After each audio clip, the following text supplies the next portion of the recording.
Dwi'n edrych ymlaen I weld fy ffrindiau eto ac cael siarad yn iawn efo'r athrawon. Benw I yw Beca Roberts, rydw i'n blwyddyn 10 yn Ysgol Y Creuddyn yn Bai Penrhyn.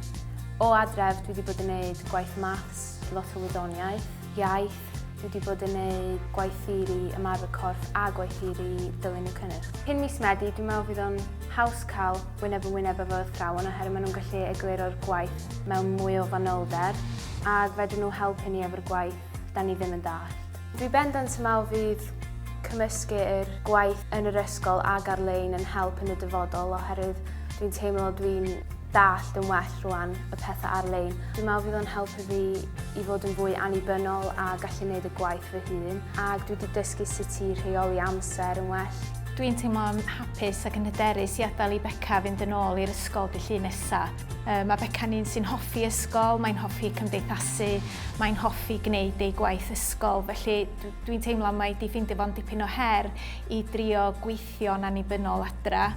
Gan bod Beca yn blwyddyn 10 rwan ac yng nghanol ei chwrs tygau, da ni bod reit bryderus sut mae'r sefyllfa yma yn mynd I effeithio arni yn academaidd ac yn emosiynol. Teimlo bydd gyrru Beca nôl i'r ysgol am ychydig o ddiwrnodau cyn gwyliau ha yn cael effaith positif. Mae Beca'n hoffi rwtîn, mae Beca'n hoffi cadw'n brysur. Felly fydd cael mynd yn ôl I weld ei ffrindiau, gweld ei athrawon, gobeithio cael chydig o wersi ymarfer corff, mae wrth I bodd efo chwaraeon yn bendant yn cael effaith positif iawn ar ei iechyd a'i lles hi.